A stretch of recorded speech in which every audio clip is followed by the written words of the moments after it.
Hello students, welcome back to my new video. आज मैं एक फेमस पोएट नाथानियल हाथार्न की लिखी एक फेमस ऐसे के बारे में डिस्कस करूंगा जिसका नाम है यंग गुडमैन ब्राउन। सबसे पहले हम दी पोएट नाथानियल हाथार्न के बारे में बात करेंगे। नाथानियल हाथार्न एक प्रसिद्ध अमेरिकी लेखक थे जो प्रमुख साहित्यकारों में गिने जाते हैं। उनकी रचनाओं में पाप, अपराधबोध और नैतिक संघर्ष मुख्य विषय होते हैं। ये कहानी भी इन्हीं विषय पर आधारित है। अब हम इस ऐसे की इंट्रोडक्शन के बारे में बात करेंगे। यंग गुडमैन ब्राउन एक प्रसिद्ध लघु कहानी है जिसे नाथानियल हाथार्न ने लिखा है। ये कहानी पहली बार 1835 में प्रकाशित हुई थी। ये कहानी अमेरिकी साहित्य की महत्वपूर्ण कहानियों में से एक है जिसमें धर्म, पाप, विश्वास और मानव स्वभाव जैसे गहरे विषयों को दर्शाया गया है। यह कहानी एक युवा व्यक्ति गुडमैन ब्राउन की है जो एक रात जंगल में जाता है और वहाँ उसे ऐसी घटनाएं दिखाई देती है जो उसके जीवन और सोच को पूरी तरह बदल देती है। इस यात्रा के दौरान उसका दूसरों पर विश्वास, अपनी पत्नी फेथ पर भरोसा और धार्मिक आस्था सब धीरे धीरे टूट जाता है। अब हम यंग गुडमैन ब्राउन टाइटल का अर्थ क्या है इसके बारे में बात करेंगे। यहाँ यंग का अर्थ युवा, गुडमैन का अर्थ अच्छा आदमी और ब्राउन का अर्थ एक व्यक्ति का नाम, इसीलिए पूरा अर्थ हुआ युवा अच्छा आदमी ब्राउन। अब हम इस ऐसे की सामरी के बारे में बात करेंगे। शाम के समय सैलम में नया नया शादीशुदा आदमी गुडमैन ब्राउन अपने घर से बाहर निकलता है। जाने से पहले वह अपनी पत्नी फेथ को प्यार से चूमकर अलविदा कहता है। फेथ ने गुलाबी रिबन वाली टोपी पहनी हुई है। फेथ उससे कहती है कि वह पूरी रात उसे अकेला छोड़कर न जाए क्योंकि उसे डर है कि अगर वह अकेली रही तो उसे बुरे सपने आएंगे। लेकिन गुडमैन ब्राउन कहता है कि उसे आज रात ये यात्रा करना बहुत ज़रूरी है।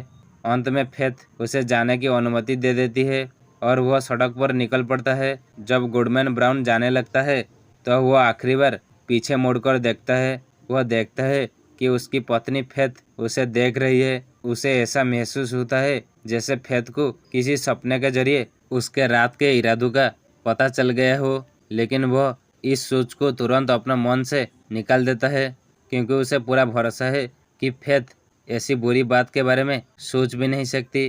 गुडमैन ब्राउन ये भी तय करता है कि इस एक रात के बाद वह अपनी पवित्र पत्नी फेथ के साथ रहेगा और उसके बताए अच्छे रास्ते पर चलेगा, यानी स्वर्ग की ओर जाने की कोशिश करेगा। जैसे ही गुडमैन ब्राउन जंगल में जाता है वह बहुत डर जाता है। उसे लगता है कि हर पेड़ के पीछे कोई शैतानी आदमी या खुद शैतान छिपा हुआ हो सकता है। फिर भी वह डर के बावजूद आगे बढ़ता रहता है। थोड़ी देर बाद रास्ते के मोड़ पर उसे एक रहस्यमय आदमी मिलता है। वह आदमी उससे पूछता है कि वह देर से क्यों आया। तब गुडमैन ब्राउन डरती हुई आवाज़ में जवाब देता है कि फेथ ने मुझे थोड़ी देर रोक लिया था। वह आदमी देखने में बिल्कुल साधारण और सादे कपड़ों में है। उसे देखकर ऐसा लगता है जैसे वह गुडमैन ब्राउन के पिता जैसा हो सकता है, लेकिन साथ ही ऐसा भी लगता है कि वह किसी बड़े आदमी जैसे गवर्नर के घर या राजा के दरबार में भी आराम से बैठ सकता है। उस आदमी के हाथ में एक बड़ी छड़ी है जो सांप के आकार की है। जंगल की छाया में वह छड़ी ऐसी लगती है जैसे वह सच में जिंदा हो। वह रहस्यमय आदमी अपनी सांप जैसी छड़ी गुडमैन ब्राउन को देता है, लेकिन वह उसे लेने से मना कर देता है और कहता है कि वह वापस घर जाना चाहता है। गुडमैन ब्राउन कहता है कि उसके परिवार में कभी भी कोई आदमी रात में जंगल में ऐसे किसी अजनबी से नहीं मिला, लेकिन वह आदमी जवाब देता है कि वह गुडमैन ब्राउन के पिता, दादा और दूसरे धार्मिक नेताओं का अच्छा दोस्त था और उसने उनकी कई बुरी और पाप वाली कामों में मदद की थी। यह सुनकर गुडमैन ब्राउन कहता है कि अगर वह आगे गया तो वह चर्च में अपने पादरी का सामना नहीं कर पाएगा। इस पर वह आदमी जोर से हंसता है। आखिर में गुडमैन ब्राउन कहता है कि वह उस आदमी के साथ नहीं जा सकता क्योंकि इससे उसकी पत्नी फेथ का दिल टूट जाएगा। आगे रास्ता पर एक औरत दिखाई देती है, गुडी क्लायस, जो एक धार्मिक बूढ़ी महिला है जिसने गुडमैन ब्राउन को बचपन में धर्म की शिक्षा दी थी।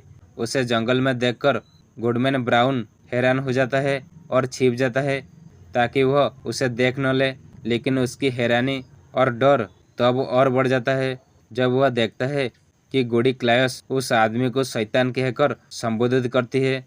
और उसे अपना मालिक कहती है। फिर वह आदमी उसे अपनी छड़ी देता है और गोडी क्लायस अचानक गायब हो जाती है।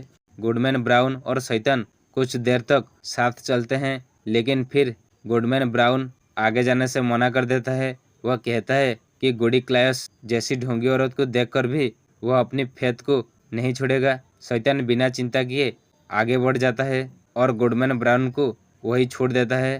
तभी गुडमैन ब्राउन को घोड़े की आवाज़ सुनाई देती है और वह फिर से छिप जाता है। वह पहचान लेता है कि ये लोग उसके चर्च के पादरी और डिकन गुकिन है।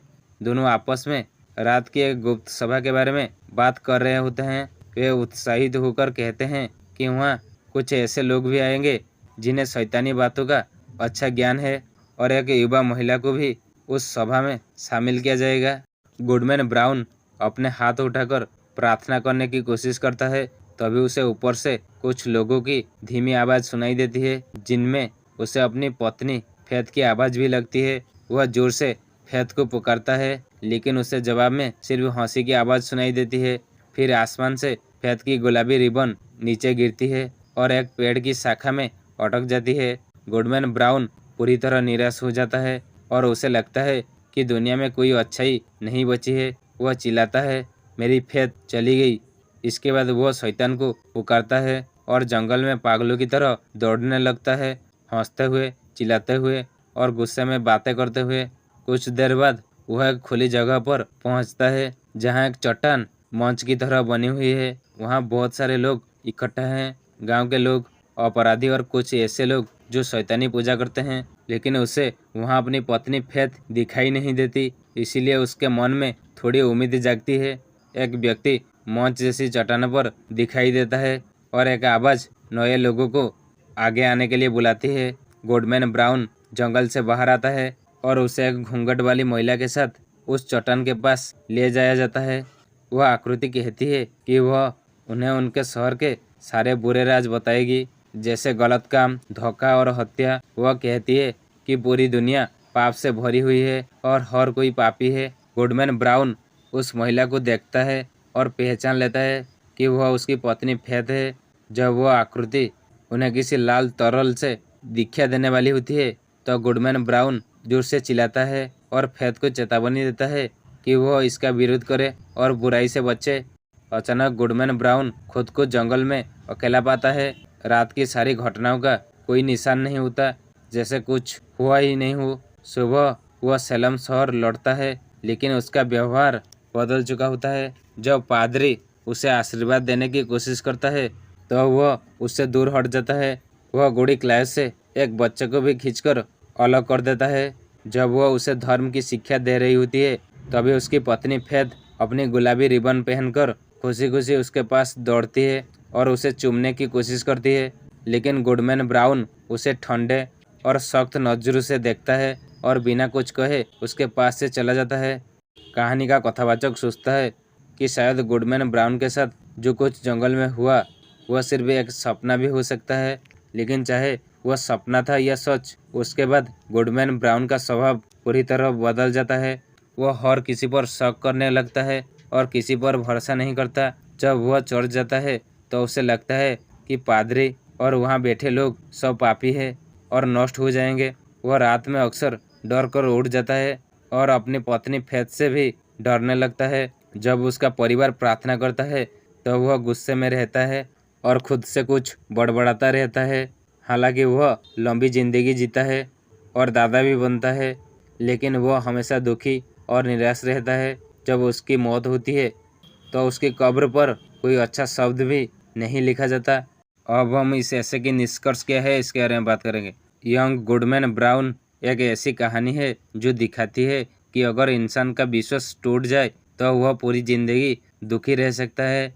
ये कहानी हमें सिखाती है कि हर इंसान में अच्छाई और बुराई दोनों होती है। दूसरों पर ज़्यादा शक करना हमें दुखी बना सकता है।